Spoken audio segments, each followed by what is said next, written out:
தமிழக அரசியலில் ஒரு காலத்தை உருவாக்கிய பெயர். அதிகாரத்தை ஒரு ஆயுதமாக அல்ல, ஒரு பாதுகாப்பு கவசமாக மாற்றிய தலைவர்.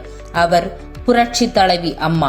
1991 முதல் 1996 வரை, 2001 முதல் 2006 வரை, 2011 முதல் 2016 வரை என 3 காலகட்டங்களில் தமிழகத்தை வழிநடத்திய அவர் அரசியல் தலைவர் மட்டுமல்ல, ஒரு பிராண்ட்.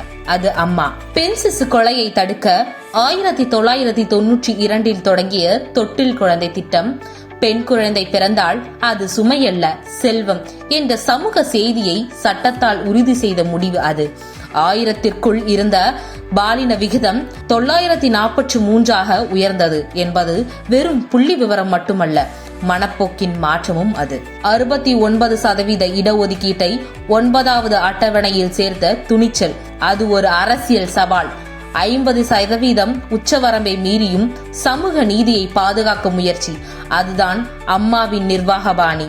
2013 தொடங்கிய அம்மா உணவகம், ஒரு இட்லி 1 ரூபாய், சாம்பார் சாதம் 5 ரூபாய். இது ஒரு உணவகம் இல்லை, ஒரு உயிர்காக்கும் திட்டம். தினமும் 10 லட்சத்திற்கும் அதிகமான மக்களின் பசியை போக்கிய மனிதநேய முயற்சி. 2011 இலவச மடிக்கணினி திட்டம், 6.8 மில்லியன் மாணவர்களுக்கு டிஜிட்டல் உலகத்துக்கான கதவு திறக்கப்பட்டது. ஒரு கிராமத்து மாணவனின் கையில் லேப்டாப், அது சமத்துவத்தின் சின்னம். விலையில்லா மிதிவண்டி திட்டம், 38 லட்சம் மாணவர்களின் கல்வி பயணத்தை வேகப்படுத்தியது. தாலிக்கு தங்கம், ஏழை பெண்களின் திருமண சுமையை குறைத்தது. 20 கிலோ இலவச அரிசி, தமிழகத்தில் யாரும் பசியோடு இருக்கக்கூடாது என்ற அரசியல் வாக்குறுதியின் செயல்பாடு. 2004 சுனாமிக்கு பிறகு 14,000க்கும் மேற்பட்ட நிரந்தர வீடுகள், அம்மா குடிநீர், அம்மா மருந்தகம், அம்மா சிமெண்ட் என விலை உயர்வை எதிர்கொண்ட மக்களுக்கு பாதுகாப்பு வலை. அனைத்து மகளிர் காவல் நிலையங்கள், பெண்களின் உரிமை குரலுக்கு உரிமை. மழைநீர் சேகரிப்பு கட்டாயம், நீர் பஞ்சத்துக்கு நீண்ட நாள் தீர்வு. 1.85 கோடி குடும்பங்களுக்கு மிக்சி, கிரைண்டர், மின்விசிறி.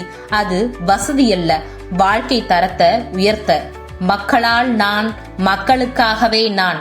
இந்த தாரக மந்திரம் வெறும் சொல்லல்ல, இது ஒவ்வொரு திட்டத்திலும் பிரதிபலிக்கும் செயல்.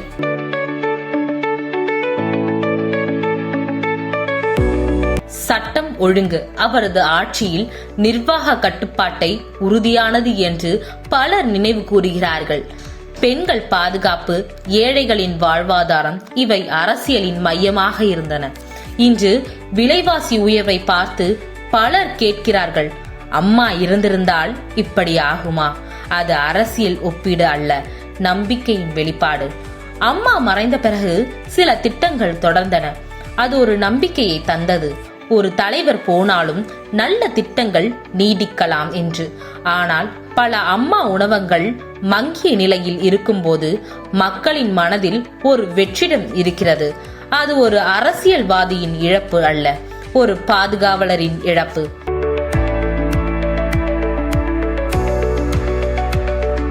நீங்கள் யாரிடமாவது கேளுங்கள், அம்மாவின் எந்த திட்டத்துக்கு நன்றி சொல்வீர்கள் என்று. ஒருவர் சொல்வார் அம்மா உணவகம், மற்றொருவர் லேப்டாப், ஒரு தாய் சொல்வார் பேபி கேர் கிட், ஒரு மாணவி சொல்வார் மிதிவண்டி.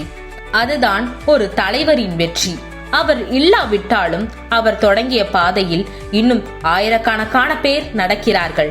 இது ஒரு ஆட்சியின் கதையல்ல, ஒரு அம்மாவின் நினைவு.